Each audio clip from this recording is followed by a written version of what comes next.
안녕하세요. 즐거운 미술 수업 시작하도록 하겠습니다. 이번 시간에는 타이포그래피 공간 연습을 한번 해보도록 하겠습니다. 지난 시간까지는 어떻게 하면 평면인 공간에 글자를 쓸 수 있을지에 대해서 공부를 해보았고요. 이번 시간에는 지난 시간에 썼던 그 글자를 어떻게 하면 입체로 표현할 수 있는지에 대해서 배워보도록 하겠습니다. 오늘도 지난번과 마찬가지로 자, 연필, 지우개, 학습지를 준비해 주시면 되겠습니다. 자, 그럼 먼저 생각을 한번 해보도록 하겠습니다. 3D, 입체라는 것을 어떻게 하면 2D인 평면을 그려낼 수 있을까요? 조금 더 쉽게 이야기를 하자면 우리가 현재 사용하고 있는 물건들은 대부분 3D, 입체 물건들입니다. 그런데 이런 입체들을 어떻게 하면 평면인 종이에다가 그려낼 수 있을까요?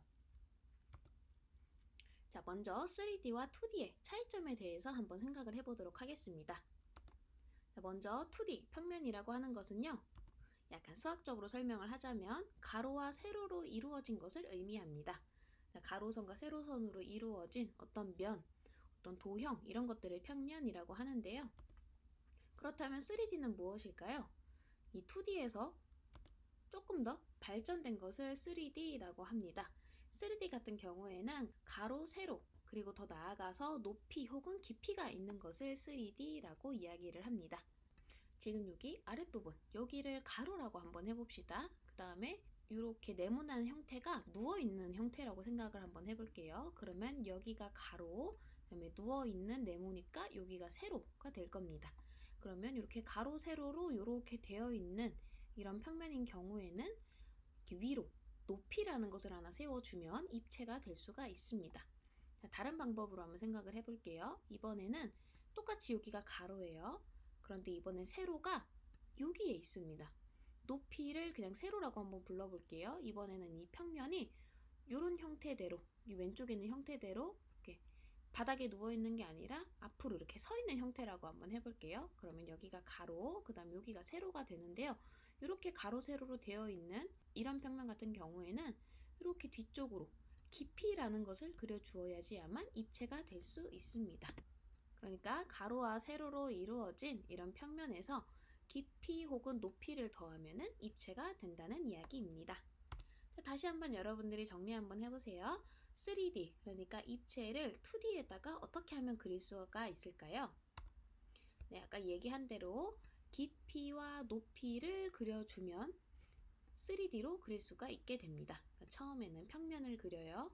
2D를 그린 다음에 그 다음에 깊이 혹은 높이를 그려주면 여러분들이 원하는 대로 입체를 만들어낼 수가 있습니다. 자, 그렇다면 지금까지 작가들은 어떤 식으로 입체를 평면에다가 그려왔는지에 대해서 이야기를 해보면서 학습지에 나와 있는 입체 스케치 용어들에 대해서 한번 이야기해 보도록 하겠습니다. 자, 가장 대표적인 방법은 이렇게 세 가지가 있습니다. 첫 번째는 전개도, 두 번째는 투상도, 세 번째는 투시도라는 방법이 있습니다. 이 표현 방법들은 주요 표현 방법들일 뿐이고요. 이 외에도 다양한 방법들이 있으니 여러분들이 한번 찾아보면 되겠습니다. 자, 첫 번째로 입체를 평면에 표현하는 방법 중에 전개도 방법이 있습니다. 이거는 수학 시간에 많이 들어봤을 것 같아요. 이렇게 입체가 있으면 그것을 평면으로 펼쳐요. 그래서 그것의 앞면, 뒷면, 옆면의 모습을 동시에 표현하는 방법이 바로 전개도 형식입니다. 그러니까 사실 이 전개도가 원래는 육면체였을 거예요. 그런데 이 육면체를 잘라서 이렇게 평면에다 펼쳤어요. 그러면 밑면의 모습, 뒷면의 모습, 그 다음에 윗면의 모습을 동시에 볼 수가 있게 됩니다. 네, 이러한 방법을 사용해서 그림을 그린 사람은 여러분들이 잘 알고 있는 피카소가 있습니다. 피카소의 그림을 한번 보겠습니다. 특히 얼굴 부분을 한번 중점적으로 보도록 하겠습니다. 이 피카소가 그린 이 여인의 얼굴을 보게 되면 여기 왼쪽 눈은 정면을 바라보고 있어요. 그 다음에 여기 밑에 있는 이 입술도 정면을 바라보고 있습니다. 하지만 여기 얼굴 옆면, 여기가 약간 찌그러진 것 같죠? 자세히 보면 사람의 옆모습을 하고 있는 것을 볼 수가 있습니다. 여기가 옆을 보고 있는 눈, 그 다음에 코, 그리고 입이라고 볼 수가 있습니다. 앞을 보고 있는 사람의 모습, 그 다음에 옆을 보고 있는 사람의 모습을 이렇게 동시에 전개도 형식으로 표현을 하였습니다. 이런 식으로 피카소는 입체의 사람을 어떻게 하면 평면에 좀 더 본질적으로 나타낼 수 있을까? 이 사람의 앞면, 뒷면, 옆면의 모습을 어떻게 하면 동시에 담아낼 수 있을까를 생각하다가 이런 식으로 전개도처럼 펼치는 방식을 사용을 했다고 보시면 되겠습니다. 두 번째로 입체를 평면에 표현하는 방법인 투상도에 대해서 알아보도록 하겠습니다. 여기서부터는 학습지에 적으시면 됩니다. 물체를 일정한 법칙에 따라서 평면상에 정확히 그려낸 그림을 투상도라고 합니다. 이 일정한 법칙이 무엇인지는 조금 이따가 자세하게 이야기를 한번 해보도록 하겠습니다. 이 투상도 방법을 사용하게 되면은 이런 식으로 그림을 그릴 수가 있습니다. 이것은 스토니 브룩이라고 하는 건축가이자 화가, 작가가 그린 의료과학센터의 도면을 가져온 것입니다. 지금 보게 되면 1층과 2층이 어떤 식으로 연결이 되어 있는지가 아주 정확하게 나타났다는 것을 볼 수가 있습니다.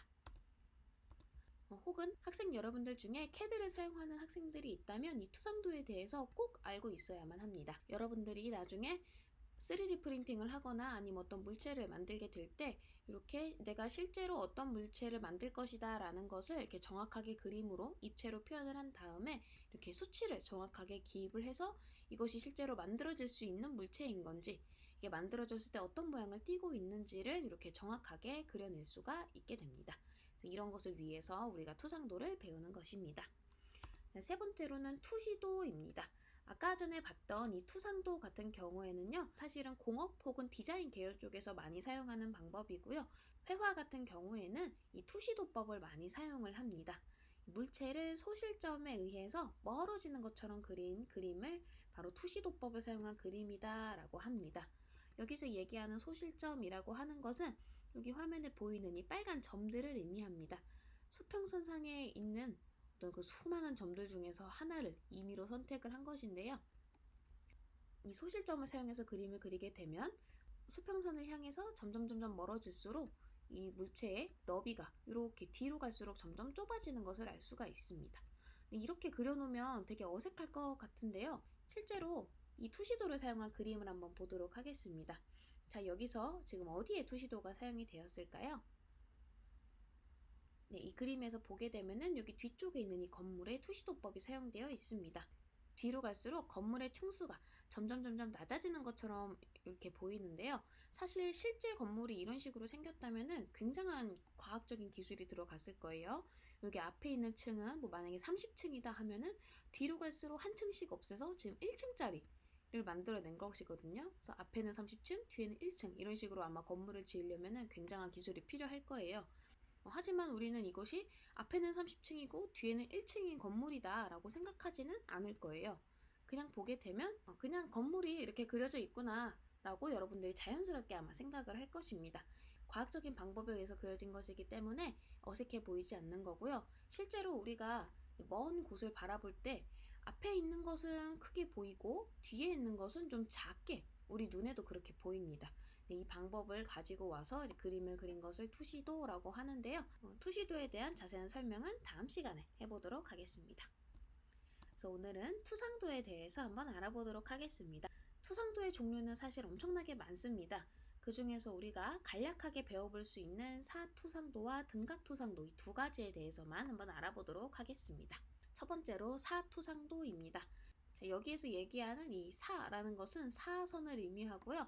이 사선은 대각선을 의미합니다. 자, 이렇게 학습지에 쓰시면 되겠습니다. 기준선 위에 물체의 정면을 그린 다음에 기준선과 45도를 이루는 경사선을 그어서 물체의 안쪽 길이를 그린 그림이다. 이것이 사투상도다 라고 하는데요. 이렇게 설명하면 이게 무슨 뜻인지 알아듣기가 조금 힘들 것 같아요. 여기다가 그림에서 한번 설명을 해볼게요. 여기서 얘기하는 기준선이라고 하는 것은 그냥 단순히 수평선 긋는다 라고 생각을 하면 조금 편할 것 같아요. 여기서는 설명을 좀 쉽게 하기 위해서 기준선 수평선으로 하겠습니다. 그래서 수평선 위에다가 물체의 정면을 먼저 그려요. 그러니까 물체의 정면이라는 것은 물체의 그 앞에 보이는 모습을 먼저 그리는 겁니다. 그리고 육면체를 바로 앞에서 보게 되면 비스듬히 안 보고 바로 앞에서 보게 되면은 그냥 이렇게 네모난 형태로만 보일 거예요. 이걸 그린 다음에 아까 얘기했던 이 기준선, 이 수평선이죠. 이 수평선과 45도 경사를 이루는 선을 긋는 거예요. 45도를 그어요. 그러니까 여기가 45도가 되는 겁니다. 그래서 여기다가 45도가 되는 선을 그어서 물체의 안쪽 길이, 그러니까 여기 얘기하는 거예요. 이 깊이를 이렇게 그려줍니다. 이렇게 그린 다음에 아까 여기 앞에가 수평 수직의 가로 세로선을 가지고 있는 거였어요. 그래서 똑같이 수평 수직으로 이런 식으로 그려서 입체를 그리는 방법을 사투상도라고 합니다. 그 다음 두 번째로 등각투상도에 대해서 한번 설명해 보도록 하겠습니다. 등각투상도는 정면, 평면, 측면을 동시에 볼 수 있도록 이제 그려놓은 투상도를 의미합니다. 여기서 정면, 평면, 측면이라고 했는데요. 아까 그 사투상도랑 무엇이 다르냐라고 했을 때 사투상도 같은 경우에는 여기는 앞에 정면이에요. 그 다음에 측면이 이렇게 한 개밖에 안 보였어요. 그 이게 반대쪽이 어떻게 생겼는지, 반대쪽엔 구멍이 뚫려 있는지 아니면 뭐 이렇게 돌기가 나 있는지 알 수가 없잖아요. 그래서 이것을 보완하기 위해서 등각투상도에서는 측면을 이렇게 두 개를 동시에 볼 수 있게 이런 식으로 이제 그려지는 그림입니다. 이 등각투상도 같은 경우에는 수평선에 대해서 양쪽이 각각 30도씩 가게 됩니다. 그러니까 이 수평선을 그었어요. 그 다음에 수직선을 그어서 높이를 이렇게 만들어요. 그럼 여기가 90도예요. 90도를 절반으로 잘라요. 그러면 아까 전에 그렸던 그 사투상도에서 그린 45도가 나옵니다. 이 45도보다 15도를 낮춘 요만큼 정도가 될 거예요. 한 30도. 반대편도 똑같이 30도. 그 다음에 여기 위에는 평행, 평행. 그 다음에 위에도 똑같이 반대편도 평행, 평행. 이런 식으로 해서 그려진 그림을 등각투상도라고 합니다. 투시도에 대해서는 우리 다음 시간에 설명을 할 건데요. 학습지에 이 부분만 적어 놓도록 하겠습니다. 이 소실점이라고 하는 거에 따라서 이 투시도는 1점, 2점, 3점 투시로 나눠진다라고 보시면 되겠습니다. 점이 1개예요. 1점 투시, 점이 2개예요. 2점 투시, 그다음 점이 3개예요. 3점 투시. 이렇게 해서 보시면 되겠고요. 아까도 이야기했지만 이 투시도는 다음 시간에 조금 더 자세하게 배워보고 그림을 그려보도록 하겠습니다. 네, 그러면 지금부터 투상도의 간략한 버전을 한번 그려보도록 하겠습니다. 여기서 간략이라고 하는 이유는 왜 그러냐면요.